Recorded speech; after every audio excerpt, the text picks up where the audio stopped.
Hey, hey, hey, it's Dr. Day coming in to you on this Wednesday night. I want to do something kind of different tonight.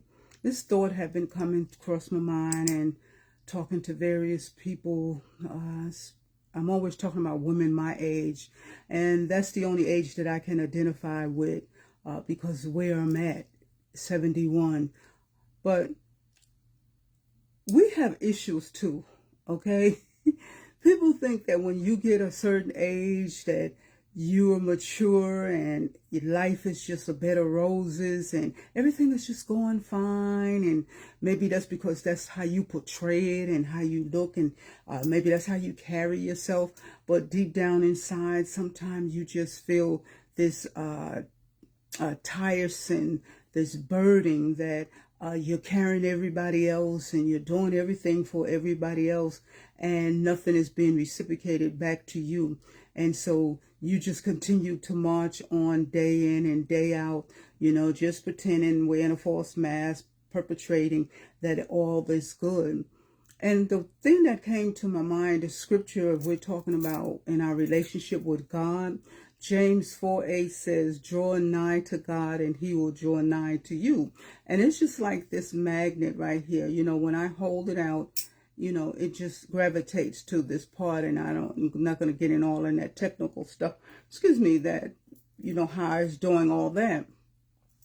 But what I wanted to say was, could it be a possibility that you're drawing to people who maybe have maybe ran their course in your life, okay? Or you're drawn to people that's always got a sad story, always got their hand out. And I'm not saying that you should not be sympathetic or have empathy for nobody. That's not what I'm saying. But sometimes when you have the same people that's burdening you, and I say burden because you're allowing the burden to come upon you because you want to be that person, you want to be that nurturer, you want to be that deliverer, you want to be that person to just not solve people problems, but to just help and guide them on the way. And it gives you joy and it gives you satisfaction that when they do it, that you had a part in it, you contribute a part in helping them get to another place in their life. But then you also have, on the other hand, those who you continue to pour in and you pour in, and they're not making no adjustments, and you're still going around that same wheel. You're still being tired. You're still being aggravated, all because you want this person who, by all means, have their own free will and choice to receive what you say and to do what you say. And they don't want to do it, so that's on them. So what you do, you brush it off and you move on to those who want to be nurtured by you, those who want to be mentored by you. I think one of the things that have happened in maybe the last 30 years and stuff I could see growing up, you always had that community. If you did something, and it wasn't so much for me in New York, but my cousins in the South, I always remember they would say, they'd be coming home from school and they do something, and Miss Sally down the street, she's on the porch. And by the time Miss Sally, you get to Miss Sally's house and Miss Sally has seen what you have done, then Miss Sally go get the belt or she go at the switch and she whoop your behind. And then she'll get on the telephone and she'll call your parents and say, Linda was down the street acting like she done lost her everlasting mind. Linda was down the street playing with the little boys. And by the time you get home, your mother's waiting at the door and she have a switch and a belt also. So I say that you have always been the type of person that wanted to just, like I said, just want to help everybody. I mean, you find no fault in everybody. You want to you literally take the word of God and you just have it so, that phrase that used to go, you're so spiritual, earthly good.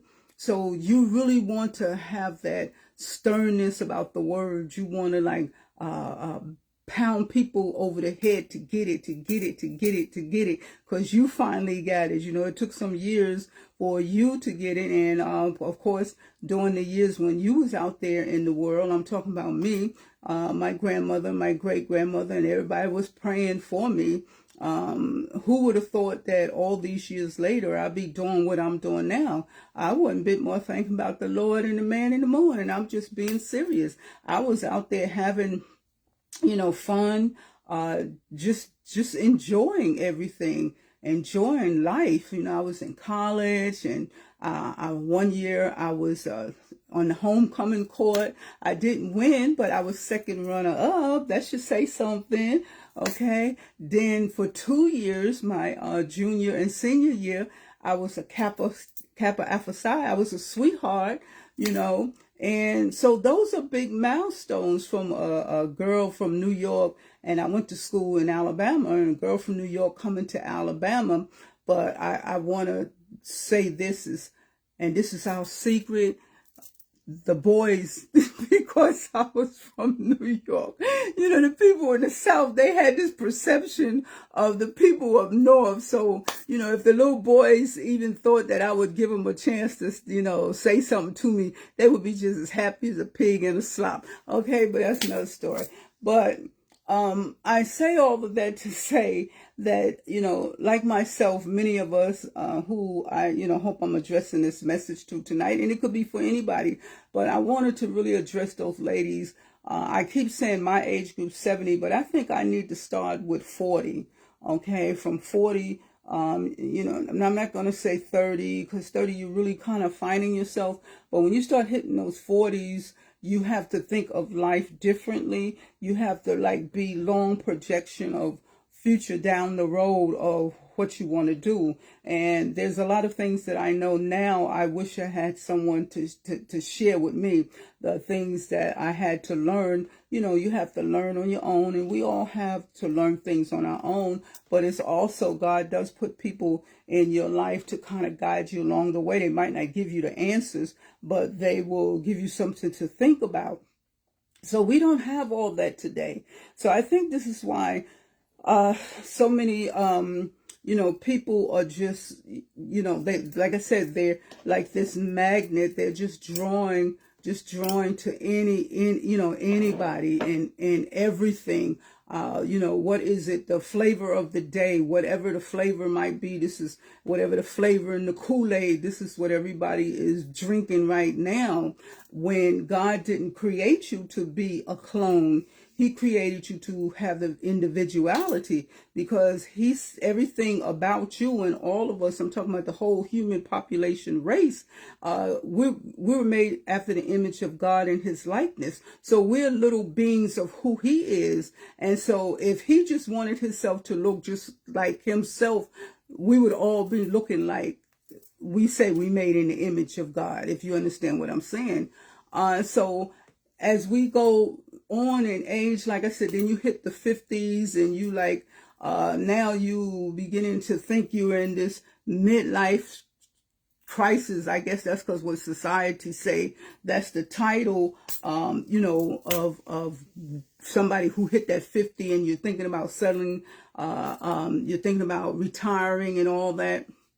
And then you hit your 60s, and you kind of realize the frugality of life, and you start thinking like, oh, okay, I thank God for each and every birthday that comes around. But you do take notice that things are, you know, changing, not only in your mind, but in your body. And then, you know, you get to the 70s, and you start seeing that, okay, you're not doing things like you used to do, especially if you ran, you know, was a runner, and you was, you know, athletic and all that stuff. And you still can do all that, and you have to do it in moderation. But I say all that to say that I just look around, and I get heartbroken, and I get sad seeing young ladies and ladies in their 50s, because maybe that Boaz, or that, I'm not looking for a Boaz, I'm looking for a Joseph. You got to read the story, the difference between them. Everybody always talking about they want a Boaz, but read about Joseph. So anyway, that's another story. So now you, so now you start thinking like, okay, you've raised your kids and uh, you retired and your kids is out the house and you go to church, you know, you love the Lord, you have fun, you fellowship with people when you can, and then you come home to a house and it's nothing but the four walls and all the things that you have accomplished and, you know, maybe all the things that you're working on, but none of those things give you that peace and that joy, that comforting, like, you know, God didn't create Adam to be alone. You know, Eve was created to be a nurturer and, you know, to be by his side, to have his back and to, you know, to bring him up. And when he's down and he's sad, then that's what Eve was created for. So we as women, we want the same thing, and it doesn't matter how old, you know, you are. And it's funny how sometimes your kids think that your kids think that you know, you old, you decrepit, you can't do nothing. But as long as you have breath in your body, and as long as you have the use of your limbs, you can keep it moving and you could be doing stuff. But I just get amazed how, you know, kids just think that, okay, you just get over there in the little, you know, corner and you sit in your little rocking chair, sit on the porch and you stay here and I'll call you. You want something from the store? And then, you know, they going on about, you know, trying to live their life, which they supposed to live their life. But you just be sitting there like, wow, okay, I have achieved all this and I have done all of this. So why am I still not drawing to something? And I'm not going to say no, but someone, because that's not what I'm trying to, what is the word? Put out there, like you draw to someone. I'm not saying, but I'm talking about drawing near to God. And then, you know, like the magnet, you draw near to God, but then you also got to take on the opposite end and let some things and some people on this side, you know, go at the same time. And so as I was sitting here earlier, you know, all this was going through my mind. And I was like, why is it people think that, you know, when you're 70 years old, that you have a late, whoever I'm talking to, if you're past 50, 60, 70, 80, 90, long as you have breath in your body, God still has a use for you. God has something for you. All the wisdom and the knowledge that you have, we need to give back to these young, you know, these young ladies. Then they wouldn't be out there doing all the crazy stuff that they're doing and just trying to, I don't know what they're doing. I'm, you know, sometimes I see some of the stuff and I like, you know, I do it for ministry, so I know what I'm praying about. And then I look at some of these reels and I'm like, you know, baby, what's wrong with you? God created you with beautiness. God created you in his image after his likeness. But I guess when your heart is cold and your heart is callous and you don't know about God, you think that what you're doing, because everybody else now, like I said, you become that clone. You want to imitate everything the world is doing. And so you do it and you think that it's glamorous. You think it's cute. Yes, it is glamorous and it is cute for the moment. But, you know, like B.B. King said in his song, when the thrill is gone and you hit 60 and 70, you know, what have you accomplished? The only thing that you have accomplished is you sit in the chair and reminisce and think about those things and say, I wish I could have, should have. And then at that point, you know, it's too late. So I just came on here, you know, I guess to rant and rave, because I just get frustrated when I see how, you know, people my age also are just like, just giving up. You might not walk as fast as you can. You might not can do anything. You might, you know, can't drive and all that. But there are still ways that you can be a blessing to the body, you know, of the Lord. You know, the Lord has kept you here for a reason. Maybe your kids or your grandkids, and that's usually the case, your kids and your grandkids don't want to hear nothing you have to say, because like I said, you don't know nothing, okay? You haven't been in this world all these years and, accomplished all the great things that you have done. And just as soon as you try to give your opinion or to try to say something, it's like when you used to tell a little child, okay, Mary, sit down, stay in your place. And it'd be so funny, it just be funny. I'm telling the story because sometimes that happened to me. Yes, my two boys do that to me sometime. And I be looking at them like, for real. Are you acting like that? Oh, okay. Still love you.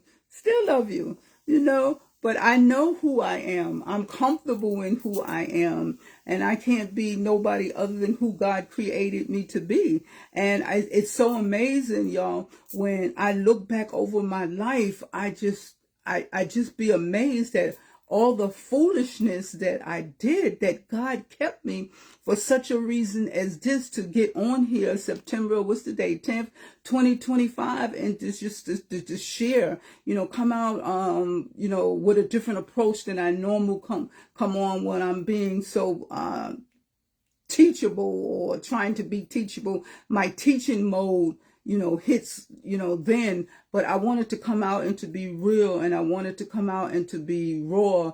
And, if I see all this calamity and all this stuff going around and I hold it in, what good is it? So I had to come on here tonight and just, vent, rave, whatever words you want to use for, and stand in the gap, intercede for my daughters.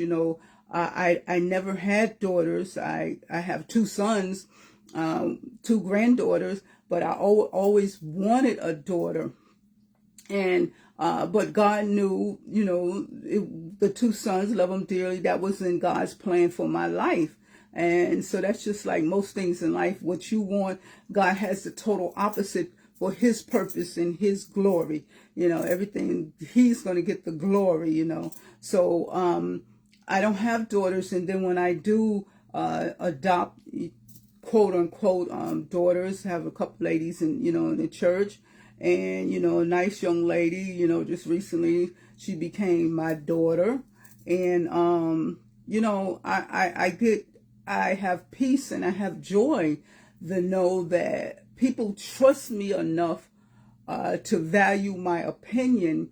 And if, sometimes Dr. Day can be harsh, but it's not the harshness of not caring. It's like I want to literally punch some people upside the head and okay, baby girl, did you get what I just said? Now, come on now, come on. Think about what you're saying. Think about what you're doing. Just stop the hustle and bustle pace.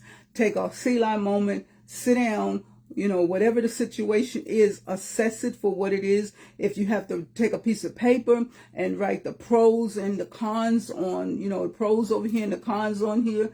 And what is it, the pros, is it bringing value to your life? The cons, is it taking value from your life? And then you got to see which one weighs the most.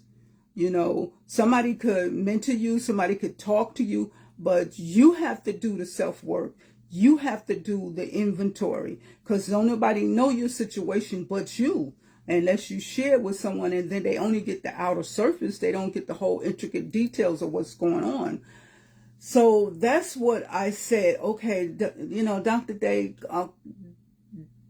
come down a notch off of being a teachable, having teachable moments, because I enjoy those teachable moments, because I love to read and I love to research stuff, and I want to, get it out, because his brain can't hold everything, and God doesn't give you stuff to eat and all that stuff where you don't regurgitate it back out. So whatever you take in, it has to come out for whatever reason. That's just like food. And so God give it to you for the nourishment. He give it to you for what you need it for. And then when it's ready to be regurgitated, that's when he'll allow you to spill it out. And then sometime, even like in our emotions and our feelings, we hold our emotions and our feelings up till we get to the point where we're about to swell, we're about to explode. And the only thing you need to do is let go and release whatever it is that has you so weighed down. God doesn't want you to be weighed down. I had to learn this. I had to literally, and I'm trying to see what time it is. I don't even remember what time I came on here, but I'm gonna talk about 5 more minutes. I had to literally learn some things, and it took everything, for me being slapped upside the head, being called out my name, someone saying they were the devil and it was going to take you to hell. And the whole time you're trying to be a nurturer, the individual, and you're trying to understand what is it that you don't see about me, that I am a daughter of Zion, even though I'm not acting like one, because God doesn't want his daughters, to be treated that way. But I still know that I belong to God and that I was special to, God says he made me a little lower than the angels. So I knew I had purpose and I knew I had destiny in my life. After I graduated from college, I went into the military. I was overseas. My oldest son was born in Berlin, Germany, before the war was turned down. I was over there working in top secret, buildings, and went to Paris, Belgium, England, Holland, France. I've been to Africa twice. I've been to India, and I've been to Brazil. This is why God kept me here all these years, for this purpose. And I'm going to live the purpose. And that's what I'm saying. You have to, my sisters, and, like in that 60, 70 years, take a reflection or go reflect on your life and sit down and write about all the good things and all the places that you've been and all the things that you've seen, and give it to our young people. Share it with them. When I was growing up, that's why I love books. We had to go to the library and get at least 2 books a week in school and mandatory in my mother's house, even though my sister and my brother didn't do it, but I did. I did. And so the books took me in a world. I could see myself as the character in the book, and I still do that now. It's like you have those Calgon moments, and it just take you away. And so I knew, and just like some of you have all these dreams and you have these visions. Don't limit yourself to your surrounding. Get out your surrounding. Get out of the same people that you circle with, and you're in a circle with, I guess that's the word we want to say. Because if you keep doing the same thing, you're going to keep getting the same results. And it took me all these years to understand this. And now I hold on to these precious moments so that I can get it right now. There were years that I ain't going to say I wasted, but those were years with learning, training ground to get me to where I'm at now. And I just want to share, with my younger sisters and my sisters my age, don't give up on life. Okay? Don't give up on life. And most importantly, my sister, don't give up on God. God is the only one that can do miracles and make miracles happen. Whatever your miracle might be, you hold on to it. If that's in God's will, he is going to bring it to pass. It says in his word, surely he will bring it to pass. Whatever God told you, the Bible said God is not a God that would lie, nor the Son of Man that would not tell the truth. So stop limiting your life to thinking that you're old and you have nothing to give. Live. I mean, I'm just having so much fun living. I might not even have, I ain't gonna say 1 million, because we always want to use the word 1 million. Okay, maybe 10,000 in the bank. Okay. But I be going, you don't have to go to England and Paris and France now. Let that be on your bucket list. But, 2 weeks ago, I was in Maryland, and I came back and I went to Montrose, Virginia. And some of you probably saying, no, not no visiting places. But, baby, they were visiting to me, because I got out of this surrounding here to see something and to do something different and to interact with some different people. Then when I came back I'm back from Montrose, I'm getting ready to go down, south, okay, in 2 states. I'm visiting 2 states. So I'm gonna live, and I don't, like I said, I don't have $10,000. Every place where I'm going is family. And you say, no, I don't want to impose on your family. But if they invite you, they invite you. Stop being so deep, okay? If your family invites you, you might want to give them, a few dollars to help with the food, but don't be so deep. Go and rest. When I go down to Montrose, the people probably listening and say, Montrose, Virginia. Okay, when I go across that little bridge, that Tappahannock Bridge or whatever it's called, and I get to my cousin's house, and I sit in the sit outside, I'm just as happy. I am just as my light went off, and I'm ready. That means I need to get off. I'm just happy and peaceful, listening to the birds, looking at the cars go by. To somebody who said, that is boring, Dr. Day, but no, that is peace and tranquility. Get away, and so your mind can think, and your mind can reflect, and your mind can keep active. Because as long as you stay in your same environment, you don't give your mind anything to think about. You're just right there. And everything that you're right there is so familiar. That's why it's becoming boring to you. So y'all, on that note, I don't know how long I've been talking. I hope I have said something to my daughters this evening. Like I said, the 50, 40, 50 on up. My sister's my age, 60, 70. I hope it was something that encouraged somebody. Just live. Just live. You don't get a dress rehearsal in this life. This is it. This is it. And God said he came that we might have life and have it full of abundance. But we, so busy wrapped up in so many other things that we forget to live like God said. And he's going to hold you accountable when you stand before him. Oh, he's going to reel that thing back and show you every scene and every script of your life. And you're going to have to give account for it. So y'all, on that note, I just want to say that I hope I said something that encouraged, inspires someone tonight. And y'all have a good night. And know that Dr. Day loves you. See ya.